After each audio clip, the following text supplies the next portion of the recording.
In Laikipia, a semi-arid region in central Kenya, and home to pastoral peoples like the Maasai and Samburu, scarce water is a pervasive problem.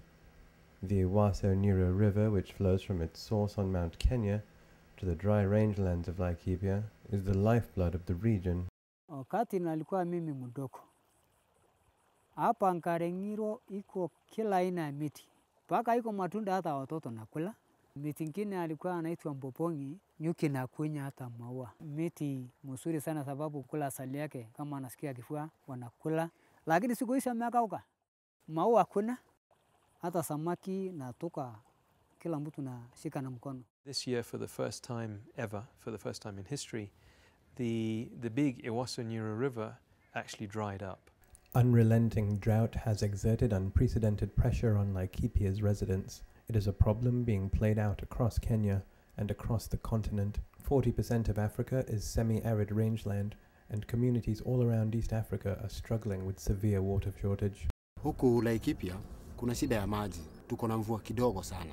Kama mwaka huu hakuna mavuno, kama mvua ingelikuwa tungepata kazi. Kama vibarua vya kushimba kulima shamba. Hawa vijana wote unaona hapa, hakuna yule anafanya kazi. Maana kazi zimekosa. Sasa inabidi tunaingia msituni kutafuta kuni kidogo ya kuchoma makaa. Imekatazwa na kukata miti ovyo, unafungwa miezi 6. Sasa tunaona heri kuingia kwa miti kama hiyo, tuibe serikali, at least tuone kitu ya kula. Hakuna tofauti na Maasai. Sisi na hawa Maasai mifugo tuko pamoja. Hakuna nyasi, kuna maji.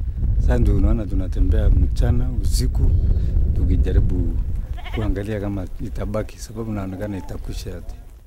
Pande ya kuchota tuwezi kuingiza, ikiingia tu tunafungiwa sababu ya nyasi tu ya mbuzi, hata kuingia tu safari moja. Mara kwa mara tunakuwa na mvua mwezi 2 inapotea, tunahama. Ng'ombe kiama watoto wanafuata, wakati mwingine anapoteza kama mwezi 6 bila kusoma. Hii ni kama mabadiliko imetokea sababu sasa hakuna ile wakati tunajua tuko na mvua. Rainfall with climate change is becoming less predictable. Droughts are longer and deeper, and when the rainstorms come, they're more intense. Most of it is not absorbed. When you're relying on that limited amount of water, it becomes sort of a looming crisis. The struggle for natural resources in Laikipia is compounded by a growing population and a surge in the number of cattle in the region. This leaves the land unable to heal itself and vulnerable to desertification.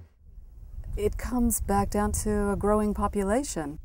There are areas that simply cannot support the number of people that are here on them now. And everybody wants their cattle. It's part of their culture, it's their bank account. So when that river dries up, that's it for their livestock. Competition with livestock and desertification is also a major threat to Africa's rich wildlife, which generates millions of dollars for countries like Kenya. You have direct conflict when you have wildlife and livestock together, where you have predators coming and eating your livestock. The indirect aspect is more livestock, wildlife competition for the same resources. We also work on Grevy's zebra, an endangered species where there's about 2,000 left on the planet.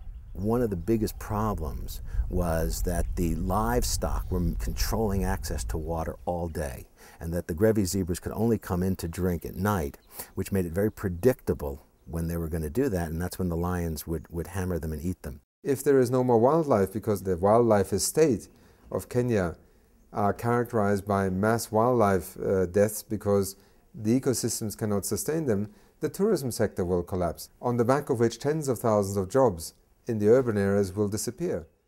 But through stricter enforcement of water use, improved grazing management, and wildlife protection to sustain the fragile ecosystem, experts believe that it is possible to save the Laikipia Plateau. If we run our livestock in an intelligent way, we don't have to degrade the land. And if you can do that, you can restore the health of the land. Your life, and everyone's life around you, depends on the land. It depends on those resources around you. It depends on the grass. If you've got no grass, you've got no future. If you've got no trees, you've got no future. If you've got no water in the rivers, you've got no future. So your dream, forget it. Just forget it. So conservation is a big thing, a very big thing. It's a whole fundamental ethos for the future of life. Thinking about proper stewardship of the landscape, managing our wildlife, managing our livestock, it can work. And people can live quite well and have quality of life that everyone would be proud of and pleased to see.